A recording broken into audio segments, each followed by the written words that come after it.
Assalaamu calaykum waraxmatullaahi wabarakaatu asxaabi meel walba joogtiin kusoo dhawaada. Maanta waxaan rabaa inaan ka hadlo waa maxay waxa kuu keeni kara madmadowga hoostan aad ishaada hoose aad ku arkaysid mar walba.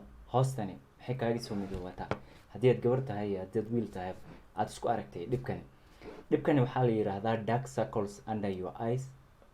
maxaa cause gareyn kara, maxaa kuu keeni kara marka mostly dhibkan waxay maaragtay loo dhaweeyaa in ay genetics yihiin. Genetics waxaa waaye wax oo maaragtay la xiriiro hiddo-wadaha ama chromosome abnormalities inay yihiin ama wax ku dhalasho oo maaragtay genetic ah oo maaragtay inheritance ahaan ah inay maaragtay ay mostly keenaan baa laga yaabaa. laakiin waa maxay waxyaalaha kale ku keeni kara dhibkani? Dark circleska waa wax common ah dadka badi lagu arko. marka mid koowaad ku keeni karta dhibkani waxaa waaye ama shayga koowaad ku keeni kara waxaa waaye shayga loo yaqaano hurdo la'aanta. hurdo la'aanta waxay kugu ridaysaa maaragtay inaad fatigued aad noqotid. Fatigued waxaa waaye hurdo la'aanta ama daalka hadduu kaa bato oo due to oo hurdo la'aanta ah waxay ku keenayaan inaad fatigued iyo maaragtay hurdo la'aantii sidii ay ku saameysay. hurdo la'aanta sidee ku saameynaysaa marka? hurdo la'aanta waxay ku saameynaysaa hindhahaaga inay straining ay bataan, inay maaragtay ay hoostaasi oo idil because of aad isku aragtid madmadowgaas yaryar aad isku aragtid because of hurdada aad seexanaynin oo enough sleep aad seexanaynin. shayga labaad ku keeni kara dark circleskan under your eye waxaa waaye waxa loo yaqaano allergiga.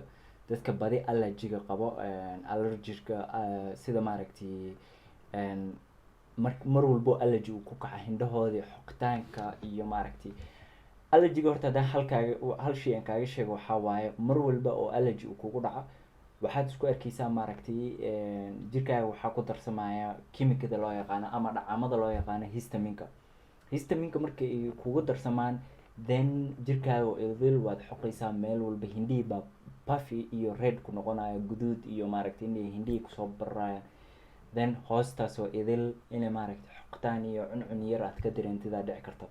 marka shayga kale ku keeni karaa inay hoostaasi ku midowaato waa due to that allergy. shayga saddexaad ku keenaya waxaa waaye sinus congestion wax loo yaqaano. sinus congestion waa maxay?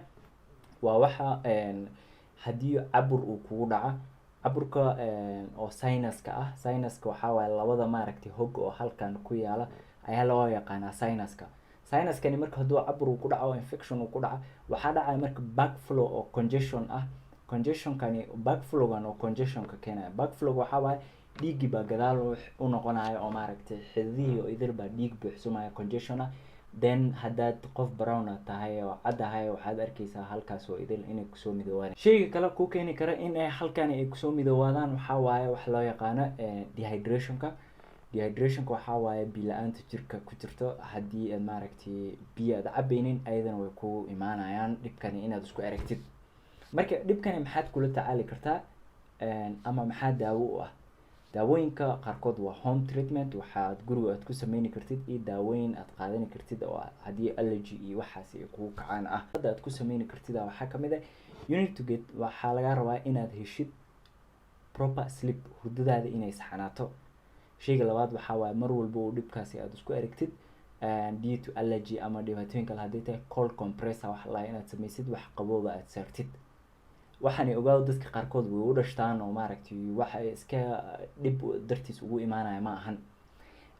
marka haddii taas ay dhaafto maxaa kale aad sameyni kartaa? marka waxa kale aad sameyni kartid waxaa waaye lifestyle changes. haddii aad cunooyinka fatska badan aad qaadanaysid jirka saliidda badan ayadana dhibaato badan bay keentaa. lifestylekaaga haddaad biyo aad qaadanaynin biyaha cabitaankooda inaad badsatid.